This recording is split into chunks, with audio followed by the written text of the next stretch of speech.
For more on that historic first Mass and what we can expect from Pope Leo, we are joined by Reverend Patrick Flanagan, Chair and Associate Professor of the Department of Theology and Religious Studies at St. John's University. Welcome. Good morning. Good morning, Natalie. Great to be with you. Yes, you as well. Well, first off, just your reaction to watching Mass this morning presided over by the first American Pope. I think it's still numbing to so many people because of the reality that he wasn't on many people's bingo cards. They had Parolin, they had Tagle, and they had Zuppi. And to think that they would choose someone from the furthest ends of the earth was pretty impressive and pretty faithful to Pope Francis's vision that we should go to the margins, the peripheries, those people who live on the edges, those who are historically marginalized. And America for many years was seen as a superpower that was going to be problematic for the church. Obviously, the Cardinals thought otherwise in this election. Right. A lot of surprise. All week we heard from people, it could be possible, but here we are. So who is Pope Leo XIV and what can we expect from his leadership? So it strikes me as he's a very family-oriented man. We see this in so many of the reactions of his own brothers on the social media, that post that they put forth, but also from his brothers in the Augustinian order who speak so generously of his gentle, kind, attentive nature. I find him an incredibly smart man. He speaks 8 languages, and it's one of those men, one of those women that can just move from one language to another.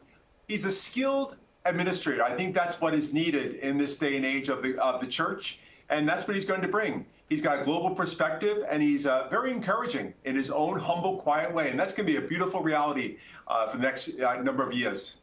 8 languages, and it was very cool to hear him speaking English at Mass this morning. Absolutely. Now, also at the Mass, 2 women delivered readings at the beginning of the Mass. So does this give any indication about how the new Pope might feel about the role of women in the Church? Oh, I think it's a very clear indicator. All first steps that a leader makes are indicative of the agenda or platform that they're going to move or promote.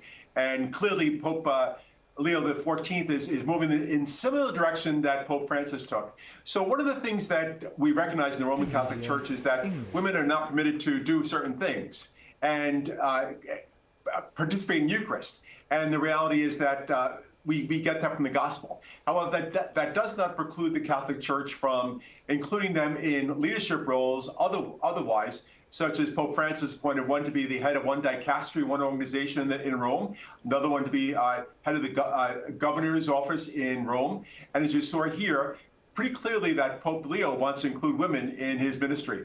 So it's very encouraging. It's all about encounter with the other, a dialogue, as he said in his opening statement on the Theology, and recognizing that we're in this together, and to bring about peace, we need to approach these situations with humility, not with pride and arrogance.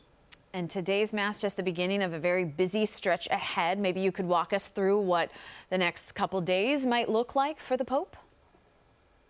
It's amazing to me. I don't know what your experience was when he walked out in that loggia, but he looked as though he was scared to death.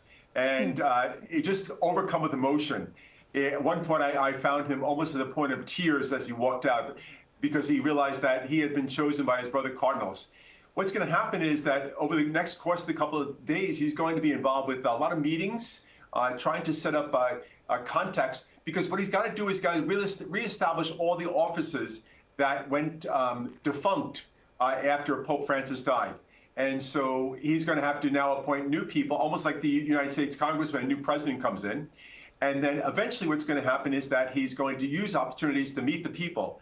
As your previous commentator said, he's going to be out on Sunday and give what you call the noonday blessing and offer a commentary, as well as set a date eventually. A date has not been set for his installation, but that'll be a pretty remarkable experience for the church and the world. I'm sure a bit of the church and the world will come together for that experience. Certainly will. Well, we will be watching closely. Reverend Patrick Flanagan, thank you so much for your insight and thanks for joining us. Thanks, Natalie.